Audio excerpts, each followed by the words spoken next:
Oh man.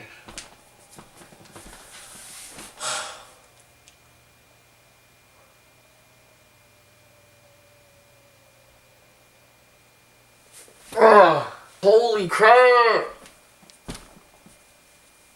What is life right now?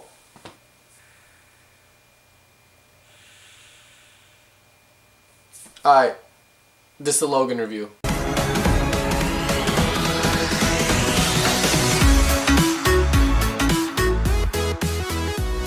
What's good, y'all?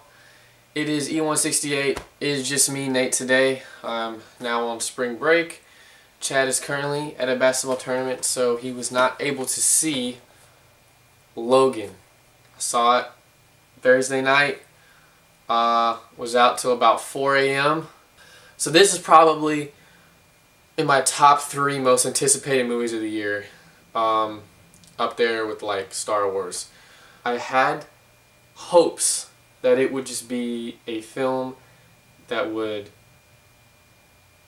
be a perfect send-off to Wolverine, because they said this is going to be his last one. I never read the Old Man Logan comic, so I didn't really know how it went, so I really wasn't sure what I was going to get into. I just wanted a good movie, one that would explore be more mature and have like the actual violence that happens with Wolverine and like the brutality of it.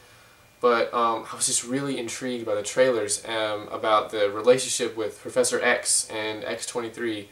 James Mangold, he directed this movie flawlessly. This movie feels like an old Western movie. And it just, the down-to-earth, brutally realistic feel is just, it was refreshing in a weird way for the superhero genre. I haven't really got a movie this down to earth since Dark Knight back in 2008. I haven't seen a superhero movie that has felt like real life since that time. Even when the main characters are a telepath who can control people's minds, dude with metal bones and metal claws who heals and is like 300 years old. Hugh Jackman. He's been playing this character for 17 years, and I'm 19, so he's been playing Wolverine my whole life. If they ever get another actor to play Wolverine, it does not matter how good he is. You could get the greatest actor on the planet to play. A guy could literally come along and he could look exactly like he did in the comics, exactly like the same with the yellow jumpsuit, and he wouldn't be good as good as Hugh Jackman is. Honestly, like, Hugh Jackman and Wolverine are completely inseparable. Like, to me at this point, and especially with this performance, which I believe is truly Academy Award winning, like Academy Award type performance. Hugh Jackman's portrayal of Wolverine completely connected them forever as like one character. Like, when I say what's the definitive version of Wolverine, I'm not going to say the guy in the yellow jumpsuit. I'm going to say it's Hugh Jackman's portrayal of Wolverine. That is Wolverine. He is incredible in this film. You could just see, like, he's just tired of life. Like, he doesn't want to live. He's lived through so much pain, so much violence, so much just death. And the world sucks. The world is terrible around him. He has memories from 2 different timelines. And it's just like, he's just done. He's done. He's taking care of Professor X, played brilliantly by Patrick Stewart. Patrick Stewart I could potentially see Patrick Stewart getting a supporting actor nomination for this, because, I mean, he is just incredible. He's a completely different side of Professor X than what we've seen. Professor X is vulgar and grief-stricken. He's losing his mind a little bit. It's really cool what they do.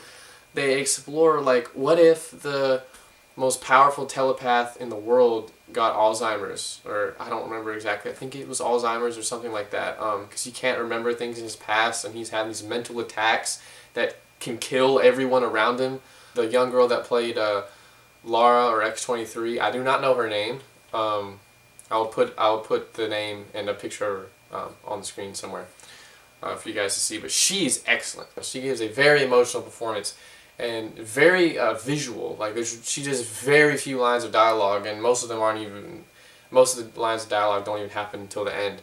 She tells a lot just by like her glances, looking around, or her facial expressions, her body movements. Like, she's just very, very expressive, and and she emotes very well. But at the very end, the lines that she says, she's a very good actress too when she speaks. She doesn't seem like, oh, well, that's why they got her for the visual part, or that's why she doesn't have lines, because she can't act like while speaking. No, she balances two languages very well, very convincing, and I feel like she could potentially, we could potentially be seeing her in some other roles. Hopefully, as she gets older, maybe X-23 again. There's a couple villains. It's not so much one person as like a villain. There's a henchman that's very recurring. It's more so just the corporation that's hunting down these mutant children, without going into much detail. But that's basically the plot. Wolverine is a limo driver, and he hates it. He's just trying to get money for him and Professor X to buy a boat and sail out to sea. Eventually, X-23 comes along. Not to go much into that. X-23 comes along, and they try and take her to the supposed safe haven, Eden. Basically becomes a road trip movie where they just kind of bond and become a family, honestly. Wolverine refers to Professor X as his dad, and X-23 is his daughter. There's actually a good, decent amount of comedy in the movie. It's not just hard-hitting drama like 24/7. The action in this movie is brutal, y'all. It's probably the most brutal superhero or comic book movie that I've seen. Deadpool was like over the top, gory for just gore's sake, just to be like funny. They played it in a funny way. Logan is just realistic. Like, if you have a dude with metal claws and he slashes you with indestructible metal claws, it's going to cause a lot of damage. And you see that. You see all the damage. He is struggling with healing, so he has much more blood and damage to him as before. So whereas in the previous X-Men films, you could understand why there was no blood, because he healed like instantly almost. In this one, his healing factor is failing him. So when he gets hit, chunks of flesh fly off, and it's just kind of just sitting there, and it just like very slowly heals, if at all. And it's tough. It's tough to get through. But it adds like to the emotional weight and just to like the crap that Wolverine has put up with, and you sympathize with him when you're like, he is so callous and just so fed up with life. Is because he's been doing that since he was a kid. Action scenes, excellent. The drama, excellent. And I want to say the best way I can compare this to is Clint Eastwood's Unforgiven. It's where Wolverine, he's done a lot of stuff in the past. He doesn't want to do it again. He's gotten out of it. He wants to stay away. He wants to just be by himself. He's had so much drama and just tragedy happen around him. He just wants a release. He just wants it over with. But then there's this very significant event that has him change his perspective on what life can be and his purpose in life, and he goes on like one last mission to make that, to capitalize on that and make it count and make a difference. And that's and the brutality and realism and like drama of it reminds me a lot of Unforgiven, especially with the Western vibe. They're both Westerns. Honestly, I would totally consider this Logan to be a Western. To give my rating, this is the best comic book movie I have seen since The Dark Knight. James Mangold and Hugh Jackman, Patrick Stewart, they have all come together. They have made a perfect film. A perfect film. The only gripe, the absolute only gripe I have with this movie isn't even this movie's fault.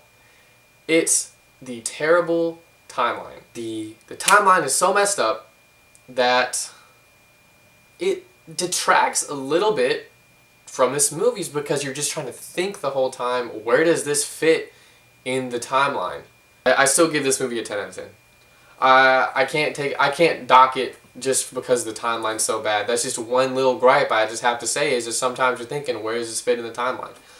But this movie on its own is a masterpiece of not just a comic book film, but of dramas in general. This is a very mature film, but one that I believe will definitely stand the test of time. This will be number 1 or 2 when it's all said and done, when comic book movies are completely run out and no one wants to see them anymore, no one's buying tickets, and they're done. Like, comic book movies are done, whenever that is.